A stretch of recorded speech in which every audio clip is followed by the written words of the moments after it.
Good morning, YouTube. We've got to go over a document today. It's probably the most important document out there. What is this document? It's the Nuremberg Code, and exactly what they are allowed and not allowed to do when they do medical research, or clinical research as it's called. The Nuremberg Code is one of the most influential documents in the history of clinical research. Created more than 70 years ago following the notorious World War II experiments, this written document established 10 ethical principles for protecting human subjects. Like the word they put on there, human subjects, because we're not anything more than a number to them, or you know what I mean? We don't mean nothing to these people. We'll take a closer look at its origins, its guidelines, and its enduring impact. What is the Nuremberg Code?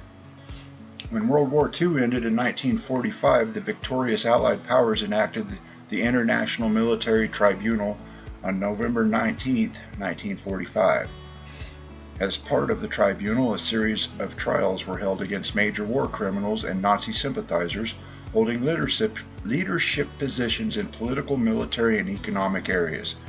The first trial, conducted under the Nuremberg Military Tribunals in 1947, became known as the Doctors' Trial, in which 23 physicians from the Nazi Germany Party were tried for crimes against humanity for the audacious experiments they carried out on the unwilling prisoners of war.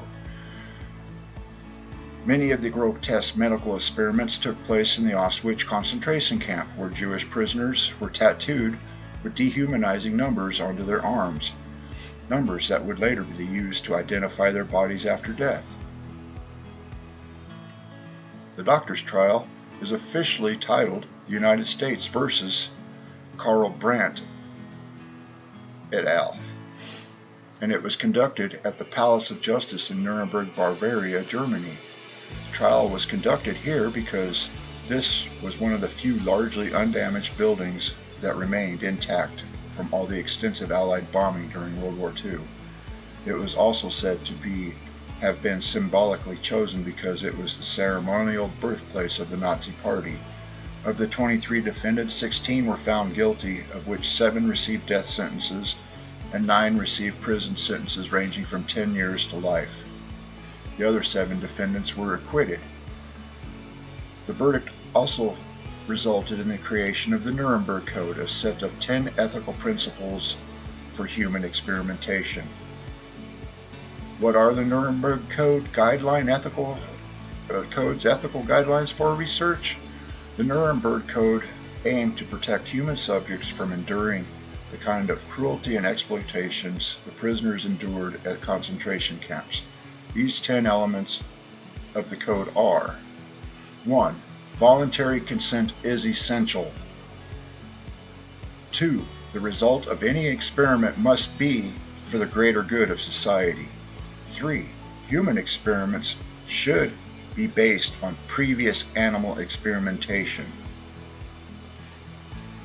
Experiments should be conducted by avoiding physical, mental suffering and injury.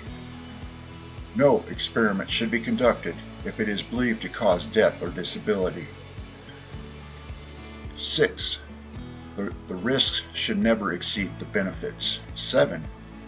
Adequate facilities should be used to protect subjects.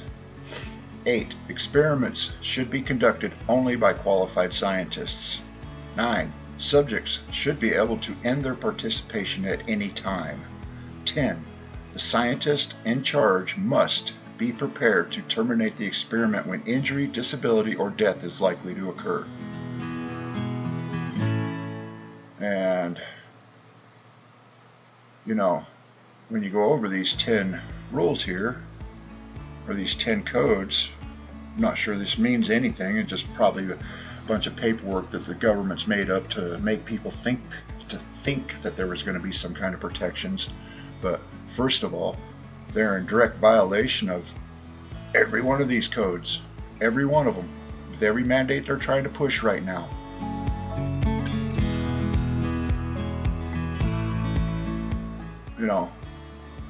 You know how people learn history from repeating history? We're about to repeat a very, very dark period of time in history. And people are going to learn this the hard way because everybody's afraid to talk about it. Everybody's afraid to do anything. Everybody's afraid to stand up for their own rights. We can't be having that. We just can't be having that.